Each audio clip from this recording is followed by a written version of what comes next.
So ఈ 14,000 ఓట్లను లెక్కించిన తర్వాత కూడా ఒకవేళ భారతీయ జనతా పార్టీ అభ్యర్థికి లీడ్ అట్లే కోల్పోతే 300-400 ఓట్ల లీడ్ కోల్పోయి దాదాపు 4,000 కొంచెం అటు ఇటుగా ఉండొచ్చు. ఒకవేళ 500-600 లీడ్ కనుక పెరిగితే ఇందులో 5,000 టచ్ కావచ్చు. సో అయినప్పటికీ ఇక్కడ విజేత భారతీయ జనతా పార్టీ అనడానికి వీల్లేదు. సో ఇక్కడ కూడా మళ్ళీ అత్యంత సెకండ్ ప్రియారిటీకి సంబంధించి అత్యంత కీలకమైనటువంటి విషయం ఏంటంటే ప్రసన్న హరికృష్ణకు సంబంధించిన ఓట్లే ఇక్కడ అత్యంత కీలకం కాబోతా ఉన్నాయి.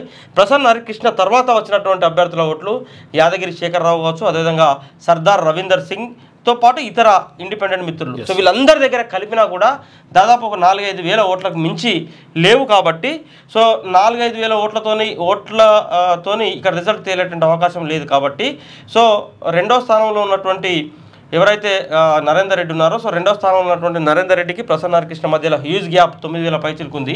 సో హరికృష్ణ కింద ఉన్నటువంటి అభ్యర్థులు అందరి దగ్గర కూడా 5-6 వేల ఓట్లకు మించి లేవు. సో కాబట్టి వన్ సైడ్ ప్రసన్న హరికృష్ణకు వచ్చినా కూడా మనం నరేందర్ రెడ్డిని టచ్ చేసేటువంటి పరిస్థితి లేదు. కాబట్టి ఇక ఈ ఎన్నికల్లో దాదాపు ప్రసన్న హరికృష్ణ ఎలిమినేషన్ ప్రక్రియనే అత్యంత కీలకం కాబోతా ఉన్నది.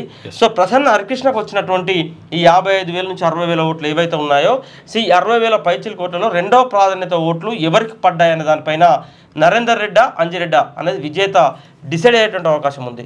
సో ఎవరికి వారికి అంచనాలు ఉండొచ్చు కాంగ్రెస్ పార్టీకి, అదేవిధంగా భారతీయ జనతా పార్టీకి. సో ప్రసన్న హరికృష్ణకు వచ్చినటువంటి రెండవ ప్రాధాన్యత ఓట్లు తమ పార్టీ అభ్యర్థికే వచ్చే అవకాశం ఉందన్నటువంటి అంచనాలు రాజకీయ పార్టీలలో ఉన్నప్పటికీ సో మనకున్నటువంటి ప్రిడిక్షన్ సో మనం వివిధ ఎమ్మెల్సీ ఎన్నికల ఫలితాలను విశ్లేషించిన తీరును చూసిన తర్వాత సో ప్రసన్న హరికృష్ణకు వచ్చినటువంటి 60,000 పైచిలకు ఓట్లలో దాదాపుగా రెండవ ప్రాధాన్యత ఓటుకు అర్హత సాధించిన ఓట్లు 30,000 కొంచెం అటు ఇటుగా ఉండే అవకాశం ఉంది.